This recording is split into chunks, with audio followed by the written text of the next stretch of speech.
Ale, muy buenos días. La Universidad de la Comunicación, a través de la revista Antidogma, pues tiene el honor de platicar contigo. Es un verdadero honor y nos da muchísimo gusto estar el día de hoy. Estamos aquí, Adriana Martínez Renaguiar y Alejandra de la Paz, directora del Museo Franz Mayer. Y nos gustaría mucho platicar sobre este evento que va a haber en la Ciudad de México en fechas próximas, el Abierto Mexicano de Diseño. Nos gustaría muchísimo que tú, así de manera espontánea, nos cuentes cuál es la implicación que tiene y que ha tenido el Museo Franz Mayer en estas ediciones. Esta es la 7ª edición. Entonces, desde 2013, ¿cuáles son las implicaciones del Museo Franz Mayer?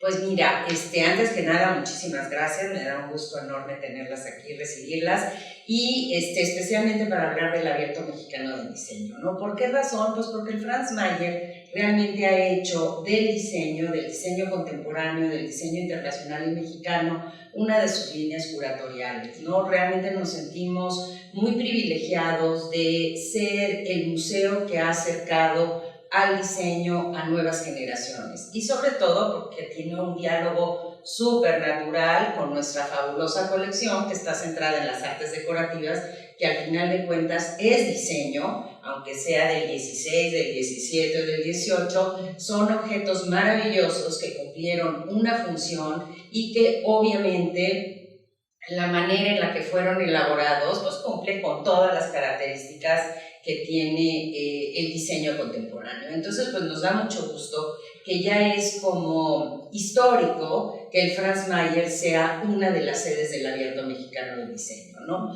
Nos parece fundamental, y en ese sentido estamos muy contentos de ser aliados del Abierto, porque el hecho de que el diseño se presente en museos nos empieza a modificar la visión de lo que es la disciplina y los objetos que la rodean o que a través de el diseño se llevan a cabo, tienen un valor muy importante en términos de la configuración cultural y artística de nuestro país, y especialmente porque tenemos diseñadores muy buenos, ¿no? Entonces, la idea de que el diseño esté en los museos pone en valor todos estos objetos y sobre todo todos los procesos que conllevan el desarrollo final de cualquiera que sea el producto de diseño, ¿no? Y nos habla de cómo pues la sociedad tiene que mirar de una manera distinta a estos productos cuando obviamente tienen la calidad que corresponda, pero por fortuna en nuestro país hay muchos diseñadores.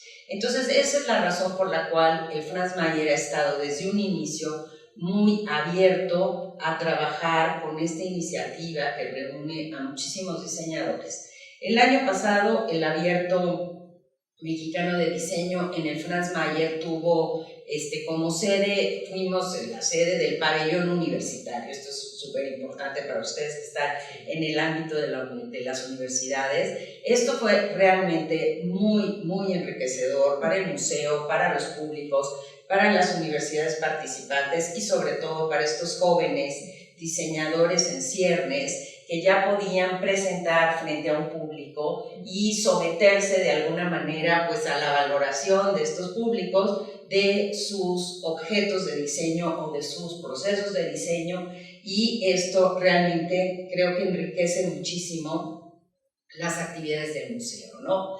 El museo hoy por hoy, ustedes lo saben perfectamente, pues ya no se concibe como un espacio sagrado en el cual estamos poniendo en valor estos objetos irreemplazables.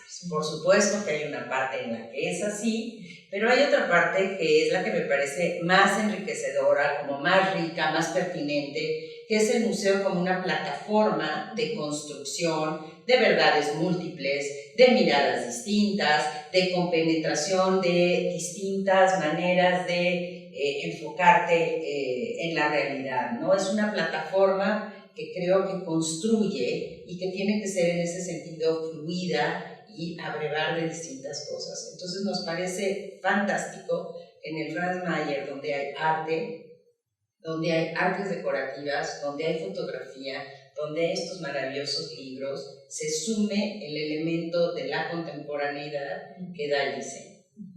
Y me encanta, Ale, que hayas arrancado por ahí, porque justamente yo soy historiadora de arte, ¿no? Entonces está esta, digamos, discusión pues eterna, algunos dirán bizantina, entre este distingo entre las bellas artes y las artes decorativas o el arte popular. Y en ese sentido, tú mencionabas justo esta palabra importantísima que es el musear, el ponerlo, digamos, en este estatus en el que están justamente metiéndose en valor todas sus características. Pero digamos, a título personal, ¿tú qué diferencias encontrarías, si es que las hay, y cuáles son entre un arte con mayúsculas y un arte decorativo o un objeto de diseño que, digamos, llega a un nivel estético que hay que pues, considerar? Pues te digo que con franqueza, la única diferencia que yo en lo personal encontraría es que esos objetos cumplen una función, mientras que muchas veces el objeto artístico no tiene una función precisa, digo, más allá de detonar maravillosos procesos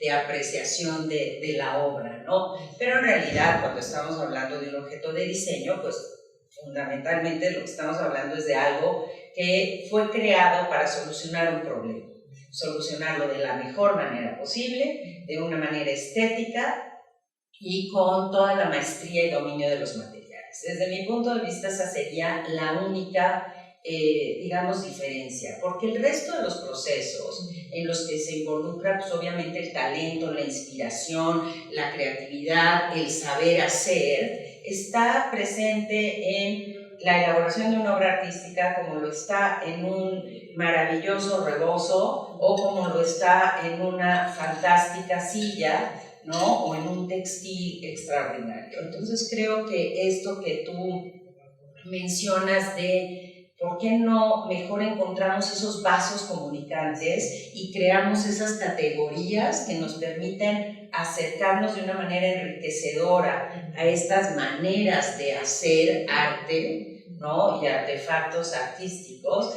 creo que es lo que nos presenta como reto el futuro, ¿no? Más que estar buscando caracterizaciones que fueron dadas hace cientos de años. ¿Estás de acuerdo? Exactamente. Y en ese sentido yo quisiera centrar el tema en este que es el tema del abierto mexicano de esta edición, que es popular, lo popular, ¿no? Y realmente el statement curatorial es bien interesante porque, digamos, trata de ir desmenuzando qué carambas es esto que llamamos popular, porque leyendo yo a Néstor García Cancrini decía un poco que es este término que todos acariciamos, que en un primer momento no nos queríamos acercar a él de la academia porque los estudiosos, ¿no?, lo veían como algo pues a lo mejor no digno de ser estudiado, y después al contrario se volvió lo popular con mayúscula y hoy por hoy incluso se entrecomilla, ¿no? ¿Y qué pasa con el entrecomillado? Que en el entrecomillado cabe todo y de pronto no sabemos qué es lo popular, qué llamamos popular, ¿no? Y están las artes populares y es evidentemente hablar en su raíz etimológica del pueblo, de algo que emana del pueblo, pero digamos de cara a este abierto mexicano de diseño, el debatir o el poner sobre la mesa lo popular, ¿no? También en esta coyuntura política internacional en la que estamos, en la que muchos están hablando también de regímenes populistas, digamos, creo que pone un tema sobre la mesa muy interesante y que busca también todas estas manifestaciones que se dan un tanto cuanto de manera, pues no sé si natural, pero es una sobrecarga de estímulos la que vivimos aquí en el centro histórico y justamente es donde estamos ubicados en este magnífico edificio del siglo XVI. ¿Qué nos dirías al respecto de este concepto de lo popular? Pues mira, me parece que es fantástico y pues no puedo adelantar qué es lo que va a suceder en estas discusiones, pero me parece fantástico que justamente se haya elegido ese tema para el abierto mexicano de diseño. ¿Por qué? Pues por todo lo que tú mencionas, ¿no? ¿Qué es lo popular? ¿De dónde viene lo popular? Lo popular debe de ser validado por la institución museística, debe ser validado por la academia, o justamente esta validación le va a quitar su carácter de popular, ¿no? creo que también nos mete a una discusión que tiene que ver con la creatividad y la innovación en las sociedades, ¿no? Y si eso es popular, pues qué fantástico, ¿no? Que haya más de eso, ¿no? Nos habla también, pues, de procesos identitarios, ¿no? Muchas veces lo popular está mucho más ligado a aquello con lo que nos identificamos, obviamente, que con aquellas construcciones que no necesariamente vienen de lo que abrevamos día con día, ¿no? Pero creo que justamente en estos procesos de discusión que están como muy enfocados a la tarea del museo, a la tarea de las colecciones, a la tarea de repensarnos, que tienen que ver con procesos de decolonización de las colecciones o de incorporar distintos elementos a lo que puede ser los procesos curatoriales, pues me parece fantástico que estemos hablando de lo popular, ¿no? Porque justamente lo que creo que todos los museos querríamos es que todo lo que somos y lo que tenemos sea popular. En ese sentido, que sea relevante, a lo mejor esa pudiera ser otra de las pues, vínculos que podemos hacer entre lo popular y lo no popular. Lo popular nos es relevante porque lo conocemos, porque nos dice algo de nosotros mismos o de nuestra sociedad, en fin. Entonces me parece que es súper atinado que el abierto se dedique a eso. Ha habido ya otros ejercicios en términos de diseño, en el cual se ha hecho un énfasis muy particular en el tema de lo popular. Recuerdo una exposición que tuvo Elena Malet hace mucho tiempo, que se llamaba Repensando la Tradición, en la cual justamente también veía aquellos diseñadores que se nutren, se inspiran o que directamente trabajan lo popular a través de distintos esquemas. Y yo creo que uno de los puntos que detonó un conocimiento mayor y una presencia mayor del diseño mexicano fuera de nuestras fronteras tuvo que ver con esto, ¿no? Con estos binomios creativos, de alguna manera, en la cual lo popular, a través de materiales propios de México o procesos históricos propios de México, los diseñadores les daban una relectura, una lectura distinta, y eso siento que detonó un interés muy particular sobre el diseño mexicano. Así es que bienvenida que el abierto esté dedicado a lo popular y sobre todo que sirva como una plataforma para discutir este término que justamente tiene tantas connotaciones, ¿no? Oye, Eli, y a mí me gustaría preguntarte, tanto las ediciones anteriores como en esta, ¿cómo se toma la decisión de la participación del Franz Mayer? ¿Cómo se elige cuál va a ser el tema, cuál va a ser la exposición? ¿Cómo organizan las participaciones en las que va a haber lugar? Como nos decías, que en el pasado había estado como en una sede, ¿no? La vinculación universitaria y todo esto. Que nos platicaras, además de que nos cuentes este año en lo particular, de qué va el Abierto Mexicano de Diseño del Museo Franz Mayer, que nos hables un poquito de esta construcción temática de año con año y si hay alguna secuencia, si hay algún vínculo, si está relacionado de alguna manera con lo que queda pendiente de los anteriores, o dices, es que aquí sería interesante, o viene desde el otro lado el Abierto Mexicano de Diseño, les dice, oigan, nos gustaría que entonces, ¿cómo va la cosa? Normalmente el abierto ha trabajado, pues ustedes saben, es un consejo de diseñadores. Ellos cada vez han trabajado de una manera pues más cercana a los procesos curatoriales, ¿no? De alguna manera van discutiendo qué tema quieren abordar y son ellos los que se acercan a las distintas sedes, en la mayoría de los casos, proponiendo algunos proyectos, o nos invitan a un diálogo en el cual podamos, pues, del menú que ellos están vislumbrando como interesante para detonar más procesos de discusión y de diálogo en torno al diseño, pudiera ser de interés para el Franz Mayer, ¿no? El año pasado, pues, el Franz Mayer realmente tiene la fortuna de tener un público muy joven, un público fundamentalmente universitario, entonces eso hacía que tuviera mucho sentido que el pabellón académico pudiera estar aquí, ¿no? Y contábamos, además de con salas para exhibir los proyectos, pues con un auditorio en el cual pudieran darse una serie de charlas y una serie de presentaciones, ¿no?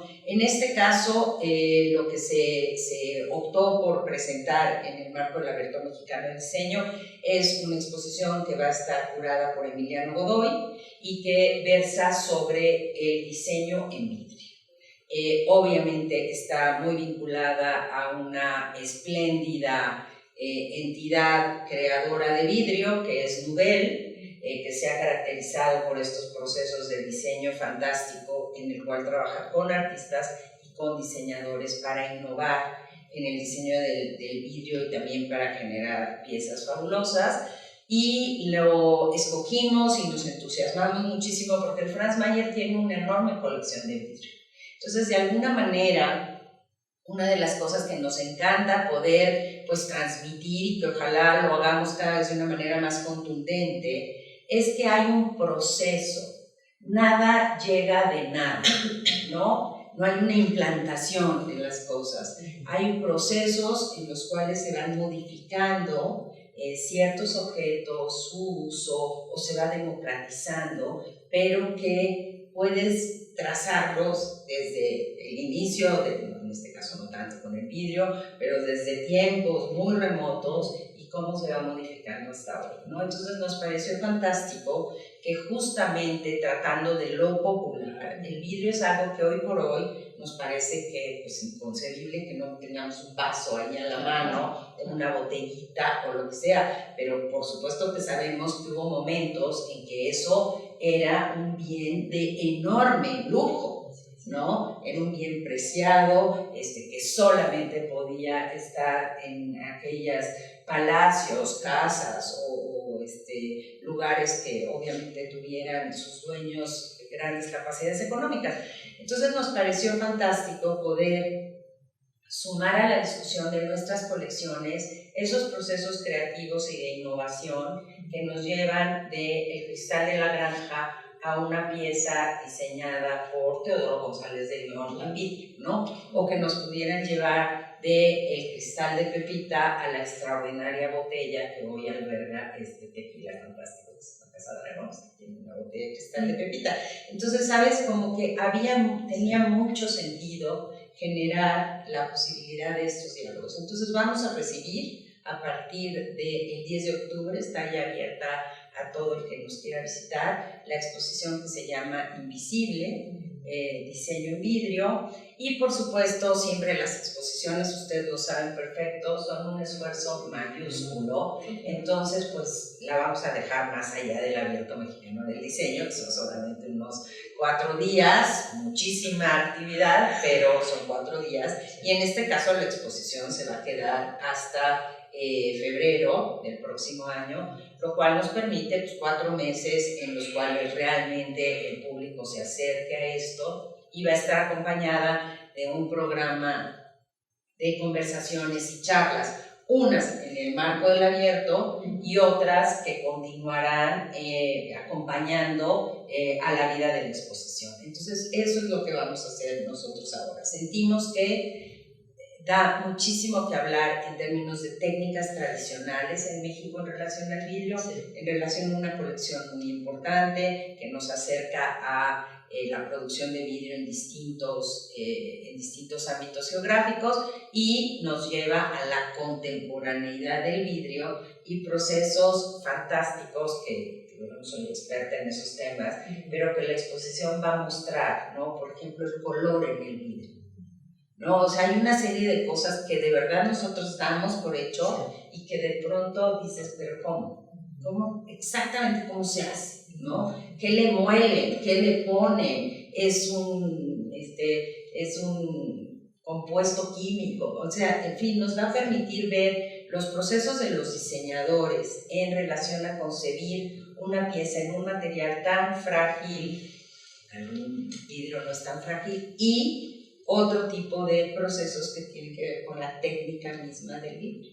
Yo quería regresar nada más a la temática, porque si no me equivoco, van a tener diseño de Teodoro González de León, del mismo Francisco Toledo, etcétera. ¿Quién son diseños de vidrio de diferentes personas? ¿Es una curaduría? ¿Se hicieron piezas exprofeso para la muestra? Básicamente es una curaduría que hizo Emiliano, en la cual tienes pues un panorama como muy general de piezas que no necesariamente son de autor, porque eso también es fantástico, ¿no? ¿Qué es lo que está pasando? Que no necesariamente todo tiene que tener un nombre de diseñador asociado a ellos, y en otros casos pues sí son piezas que tienen que ver con el diseño desde Teodoro o Manuel Álvarez o el propio Emiliano o Héctor Esraue o otros diseñadores internacionales, ¿no? Y eso pues lo que te va a permitir es como entrar un poco al mundo del vidrio. Creo que la idea de la exposición, más allá de distinguir el talento fantástico de distintos diseñadores, es justamente un clavado a un proceso, ¿no? Y eso es a mí lo que me parece muy interesante cuando hacemos exposiciones de diseño, ¿no? Muchas veces nos quedamos en la apreciación estética de estas fabulosas piezas, ¿no? Sean de vidrio o sean muebles, y de pronto se nos olvida que detrás de eso hay un proceso técnico que es el que al final de cuentas le da su calidad y lo vuelve irrepetible, ¿no? Yo muchas veces he tenido ganas de que deshuesemos una de nuestras sillas del siglo XVII, ¿no? Porque lo que me encantaría que nuestros visitantes y sobre todo los jóvenes diseñadores puedan ver son los procesos de ensamblaje, cuando no había ni cortadoras de precisión, ni había clavitos, ni había, es decir, que realmente estabas trabajando con una maestría y un dominio técnico increíbles. Entonces, lo que me parece muy atractivo de esta exposición de Invisible Diseño en Vidrio es que, paradoja con su título, va a convertir en visible aquello que muchas veces pues ni siquiera pensamos, que es un proceso que va detrás de la creación de un objeto que soluciona un problema con una maestría particular, con un dominio de un material difícil y que por el otro lado pretende pues una durabilidad y sobre todo pues, tener también una función estética, ¿no? Entonces yo creo que va a ser muy divertido para todos pues enfrentarnos a este diseño en vidrio, ¿no?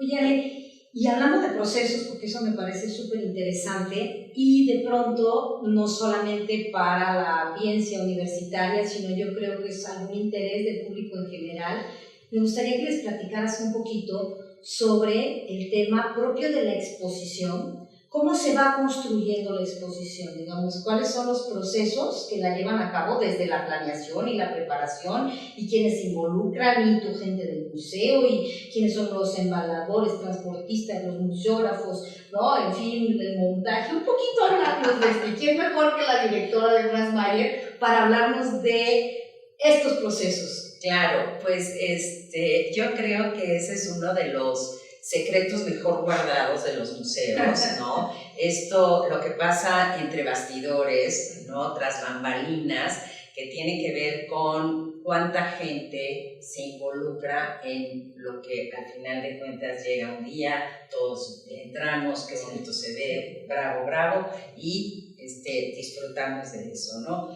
El proceso, hay muchas maneras de dar inicio a un proceso de exposición, hay muchas formas diferentes, ¿no? Pero normalmente surge pues de un interés, ¿no? Oye, ¿qué podríamos hacer? Tenemos aquí esta fantástica colección de vidrio de Franz Mayer, ¿qué podríamos hacer para ponerle en valor y que tenga este diálogo con lo que está pasando hoy por hoy? Oye, pues ¿por qué no una exposición de vidrio contemporáneo? ¿Okay? ¿Quién pudiera ser la mejor gente para curarla? En este caso, pues, un diseñador, ¿no? En otros casos tú puedes elegir que sea un historiador del arte, dependiendo de la materia, un antropólogo, en fin. Normalmente lo que buscas es un especialista, pero un especialista que tenga la capacidad de transmitir su enorme conocimiento a un público. Nada podrá llevar a, pues, digamos que la hecatombe en una exposición que elegir a un especialista que no quiere que los demás nos enteremos de todo lo que sabe, ¿no?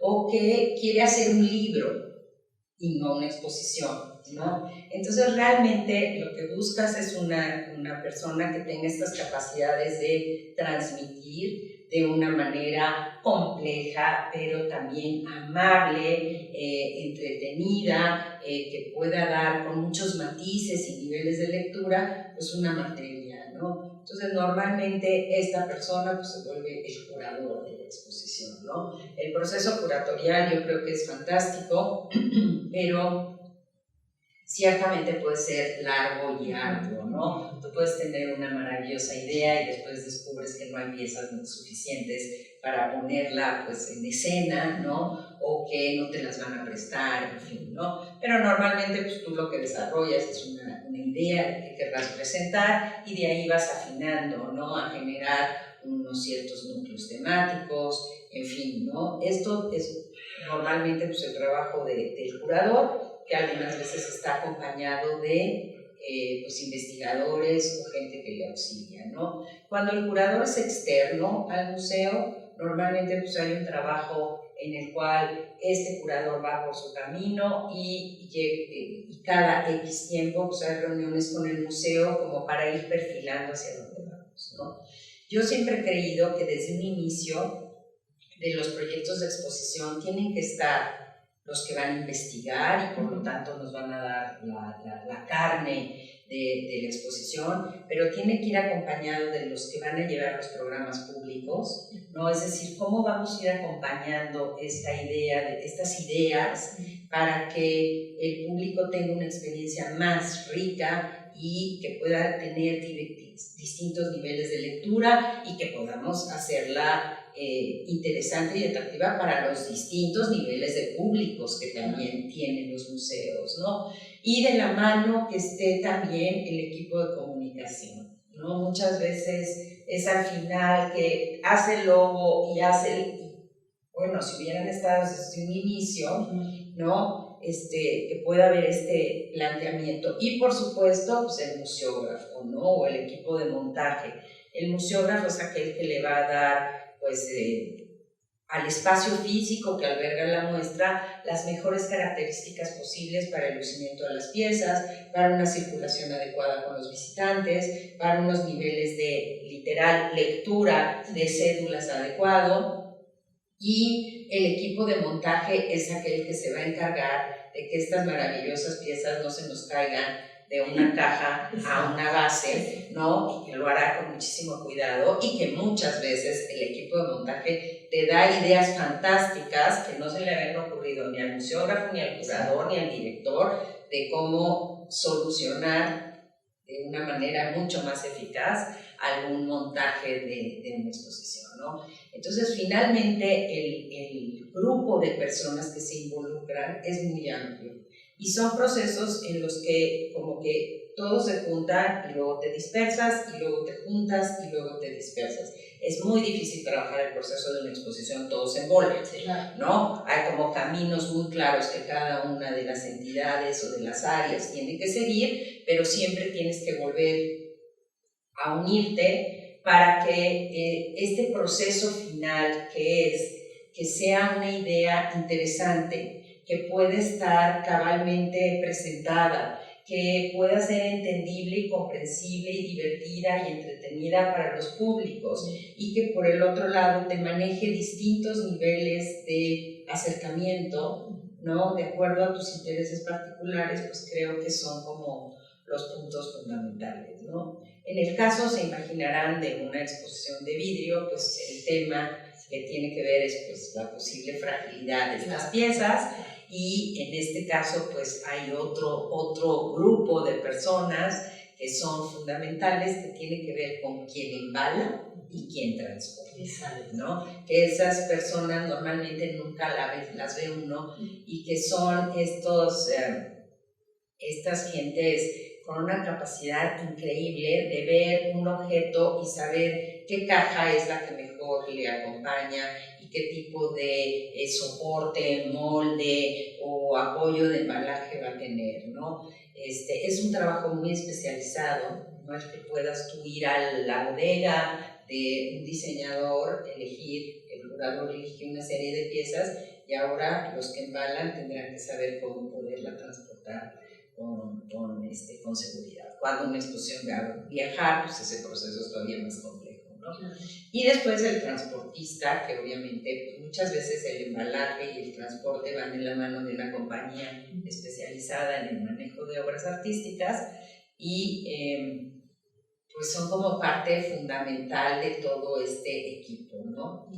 Después hay unas gentes que a mí me fascinan y que en el caso de el diseño en vidrio va a ser un reto que tiene que ver con el equipo de iluminación, ¿no? Que muchas veces va de la mano del museógrafo, algunas veces es otro equipo distinto el que entra en su momento y que justamente es el que va a revelar, ¿no?, estos objetos bajo su mejor cara, su mejor forma, generar la atmósfera que queremos en la sala. Queremos una atmósfera teatral, queremos una atmósfera dramática, queremos que haya un punto focal, queremos que más bien sea todo diáfano. Hay tantas maneras de enfrentar el tema de cómo ilumino, que realmente me parece que es como una disciplina también fascinante, ¿no? Y que en el caso del vidrio es un reto. Entonces vamos a ver cómo lo logramos. Seguramente podremos sacar la casta y hacerlo muy bien, pero obviamente son piezas muy difíciles de iluminar. ¿Por qué razón? Pues porque reflejan, porque cualquier cosa se les nota, en fin, ¿no? Entonces, bueno, pues creo que para quienes están interesados en la gestión cultural o les interesa la historia del arte o les interesa pensar en, yo voy a hacer exposiciones, pues tienen que pensar que es un proceso fascinante y yo creo que un proceso absolutamente maravilloso en relación a que pases de una idea que está en un papelito de 4 párrafos a 1000 metros cuadrados, con museografía, iluminación, piezas, seguros, etcétera, etcétera, pero que sí se entienda que es un proceso complejo, ¿no? Y que cada vez va a ser más complejo. ¿Por qué razón? Porque los museos están compitiendo por públicos frente a muchísimas otras opciones. Entonces nuestra capacidad, ahora sí literal, de poner en escena se está volviendo cada vez más sofisticada, ¿no? Yo creo que esto presenta oportunidades maravillosas para los museos, también nos presenta un reto enorme, ¿no? Porque tal vez los públicos no saben la diferencia que puede haber entre el presupuesto de la industria del entretenimiento y los presupuestos de las instituciones culturales o artísticas, ¿no? Pero sí tenemos que estar muy conscientes de que estas sencillas puestas en escena de las exposiciones no necesariamente son ya lo que los públicos esperan. Pero también tenemos que ser conscientes de que somos un museo o que nuestro producto a consumir no pasa por otros procesos de consumo, de ocio o entretenimiento, y que por lo tanto tenemos que darle al público, pues por supuesto que la mejor experiencia posible, pero también invitarlo a que haga un esfuerzo de consumo de la manera en que el arte, la cultura, los procesos culturales y educativos requieren, que es distinto, ¿no? Así es. Pues yo nada más quería justo agradecerte porque mi siguiente pregunta iba encaminada a ¿qué le dirías a los chicos que están estudiando cosas relacionadas con este mundo del arte y esta manera en la que has ido desenvolviendo, desempacando el museo, todos los diferentes áreas que forman parte de una institución tan benévola dentro del así llamado mundo del arte, ¿no? Porque evidentemente están galerías, están ahora el espacio público se vuelve de pronto en una suerte de museo, que es algo que también aprovecha mucho el Abierto Mexicano de Diseño al poner en la calle, en las plazas públicas o de pronto en lugares inesperados. Y yo quería hablar un poco del centro histórico, el centro histórico como espacio geográfico para que esto suceda, que sigue siendo hoy por hoy, somos una de las ciudades en el mundo con mayor museos Y creo que esto lo sabe muy bien, bueno, el mexicano, el ciudadano de la hoy así llamada Ciudad de México. ¿Cómo hacemos para que, en efecto, sigamos desempolvando al museo sin hacer que deje de ser museo y con toda esta pues impronta hacia la cultura que ya de por sí es importante en esta ciudad? Claro, pues yo creo que es un camino de dos vías, ¿no? Por un lado, la institución museo se está reformulando, ¿no? Y de alguna manera tiene que crear pues mejores canales de interacción, ¿no? Con sus públicos. Hoy por hoy, por las redes sociales, por otro tipo de fenómenos, todos buscamos participar de un proceso. Ya no nos gusta ser nada más espectadores inertes de la cosa, nos gusta de alguna manera pues tener algo que decir, ¿no? Entonces sí creo que los museos tienen que ser más participativos, más flexibles y en ese sentido pues como que dialogar de una manera más directa y eficaz con estas preocupaciones que tenemos hoy en día de cómo participo, cómo creo contenidos, dónde me tomo la selfie. Es decir, hay muchísimos niveles que te pueden llevar a estar adentro del museo y creo que eso hace que sea un momento particularmente enriquecedor. Por el otro lado, creo que los visitantes también tienen que tener muy claro un tema, es que lo que nosotros creemos que va a existir siempre puede dejar de existir. Y los museos son un ente muy frágil. Requiere visitantes, requiere financiamientos, requiere cuidados y atención, ¿no? Pero fundamentalmente, repito, requiere visitantes. Entonces, la mejor manera de activar, de que esto siga vivo, de que sea nuestro, es estando ahí, ¿no? Yo como digo, me parece fascinante que nos sigan en redes. Me encanta. Ya nos sigues, ahora visítanos. ¿No? ¿Por qué razón? Porque el museo vive de los visitantes. Nada de lo que nosotros hacemos tiene sentido si no es para el visitante de hoy y para el visitante del futuro. Es decir, conservamos obras artísticas porque creemos que las generaciones futuras se van a beneficiar de esto, ¿no? Por el otro lado, sí creo que el centro histórico, por distintos fenómenos que tienen que ver con procesos de inseguridad, de deterioro, etcétera, etcétera, requiere como nunca de que estemos presentes, no solamente en las calles, en las plazas, sino haciendo uso de esta infraestructura cultural de la cual somos privilegiados y que tenemos, ¿no? Me encanta lo que mencionabas, el abierto mexicano haciendo uso del espacio público, y yo creo que todos debemos de instituciones gubernamentales, no gubernamentales, culturales, artísticas, sociales, reivindicar este uso del espacio público para detonar procesos artísticos, creativos, de desarrollo, ¿no? De pronto es increíble que el espacio público ha sido tomado por, ¿no?, el ambulantaje o por el comercio informal o por... Ese espacio es nuestro, ¿no? Le pertenece a los ciudadanos en el mejor sentido y tenemos que pues sí hacer un trabajo pues muy claro de que esos espacios viven gracias a que nosotros estemos ahí, ¿no? Particularmente en el caso de Franz Mayer, pues yo invito a quienes no hayan venido a que vengan, no solo porque nos encanta este museo, efectivamente, como decías, está albergado en un edificio histórico fabuloso, pero también porque se descubrirán una plaza fantástica. Es una de las plazas más bonitas del centro histórico, una de las más antiguas, ¿no? Y que tiene todavía una unidad arquitectónica que es absolutamente preciosa, ¿no? En sus proporciones, te da una idea de lo que esta ciudad fue y que realmente entendemos perfecto la fascinación que durante siglos ha generado en distintos visitantes, ¿no? La Plaza de la Santa Veracruz, yo creo que es una de las plazas más lindas.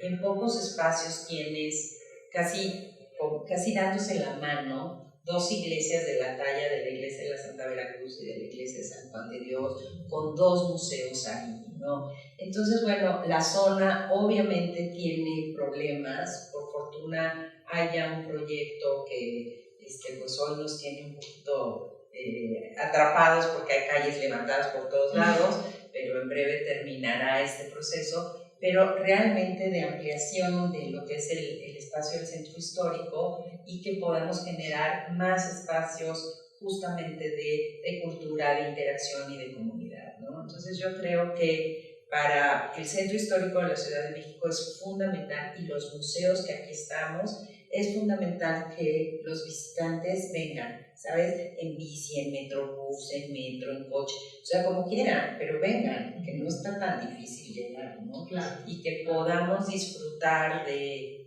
una oferta que te lleva de un lado al otro, de un momento de México al otro, que me parece a mí pues, fascinante, ¿no? ¿Será que me dedico a esto? Pero he encontrado en otros amigos que no necesariamente se dedican a esto, que solamente es tema de probarlo y te vas a quedar enganchado para siempre con este tema del arte, de la cultura y de vivir una ciudad a través de sus procesos creativos y de la gente que está haciéndolos posibles. Claro. Oye, Ale, yo voy a aprovechar porque podríamos platicar contigo horas, y yo quisiera que en el futuro nos dieras más oportunidades de comentar contigo, porque yo les quiero comentar que Alejandra de la Paz es un pilar en la gestión cultural. Yo tengo el gusto de conocerla desde hace muchos años, curiosamente este año son 20 años, Ale, que tuve la oportunidad de sumarme a su equipo de trabajo en el otrora Conaculta, cuando tú eras la directora general de Asuntos Internacionales. De ahí más o menos he seguido su carrera. No me sé tu currículum al 100, pero lo que sí sé es que Alejandra de la Paz ha tenido una diversidad de oportunidades y de trabajos, y siempre con esta pasión que la caracteriza y que ustedes están siendo testigos de ella, ha estado desde el lado de las relaciones exteriores, ha sido en su momento trabajando en el consulado, ¿no? Estuviste en Barcelona, si no mal recuerdo, Sí, agregada cultural, posteriormente pues has estado dirigiendo el área de cultura de la Secretaría de Relaciones Exteriores. Tuvimos oportunidad de volver a coincidir en su momento cuando Ale fue directora de la coordinación de artes plásticas, ahora de artes visuales, porque las cosas se van modificando y todo esto. Y estuviste también en la apertura del Museo Juan Soriano en Cuernavaca. Vaya, bueno, es una historia larguísima, como verán. No quería yo hablar de años, pero bueno, es realmente un paquete de años y un paquete de experiencias. A mí algo que me gusta resaltar y que quisiera yo poner mucho énfasis por la temática en la que estamos y por desde donde venimos. En Antidogma creemos muchísimo en la diversidad cultural, creemos muchísimo en los distintos medios para hacer la cultura realidad. Sabemos que tenemos estas grandes instituciones gubernamentales, pero tenemos al sector privado también. Y finalmente uno acaba siendo responsable también de su nutrición cultural. A mí me gustaría mucho que nos platicaras cómo contagiar a las juventudes, a las nuevas generaciones, porque no solo es compartir todo lo que tú sabes y lo que haces en este lugar, hay que contagiarlos, porque algo fundamental que nunca se nos debe de olvidar es la creación de públicos. ¿Cómo hacemos para verdaderamente contagiar esta alegría, esta pasión, la utilidad que tiene el arte y la cultura? Entonces, con esto me gustaría que pudiéramos cerrar, que nos dieras este mensaje de Alejandra de la Paz, ¿qué nos sugiere a toda la colectividad y a la comunidad para incrementar los públicos, para hacer justamente del consumo cultural una praxis en nuestro país y que las instituciones educativas también se pongan las pilas en ello? Claro, sí, era lo que comentaba hace un ratito, ¿no? Esto es una calle que tiene 2 vías, una tiene que ver con las instituciones culturales y otra tiene que ver con nuestros públicos, ¿no? Como comentaba yo, creo que el reto mayor es justamente irte transformando como institución, sea un museo, sea un teatro, sea un espacio de música, etcétera, irte transformando como de nicho cerrado a plataforma abierta, ¿no? En el cual la participación de grupos cada vez más amplios y de alguna manera generar estos diálogos que tanto enriquecen las ideas que uno puede tener sobre lo que tiene que estar haciendo. Abrir las instituciones a distintos procesos. Yo, por ejemplo, una de las cosas que me encanta aquí en el Franz Mayer es creamos un programa que se llama Estudio Abierto, en el cual invitamos a quien quiera a venir a bocetar, dibujar, copiar, etc. Es casi ven y róbate una idea. Pero el tema aquí que es fundamental, más allá de que encuentres inspiración en estas cosas, es entender que los procesos de aprendizaje hoy por hoy son mucho más ricos y mucho más interesantes si los vamos construyendo nosotros. La unidireccionalidad de un mensaje ya no necesariamente nos sirve en crear competencias, capacidades, etcétera, ¿no? Tenemos que ir nosotros buscando dónde están esos mensajes que van construyéndonos como entes productivos, creativos, etcétera, ¿no? Y creo que en la cultura están un montón de mensajes que alientan prácticas que requerimos para enfrentarnos al mundo que viene, que es innovar, crear, solucionar y hacerlo todo de manera empática. Y finalmente entender que las verdades son múltiples. Y yo creo que el arte y la cultura nos brinda de una manera absolutamente gozosa, porque sí es sumamente disfrutable, la posibilidad de adentrarnos a generar, pulir y potenciar estas capacidades que los enormes retos del mundo generan, ¿no? Incluso, digo, una cosa que me encantó, hay un estudio que está, bueno, relativamente reciente, en el cual, bueno, lo que dice es, obviamente, las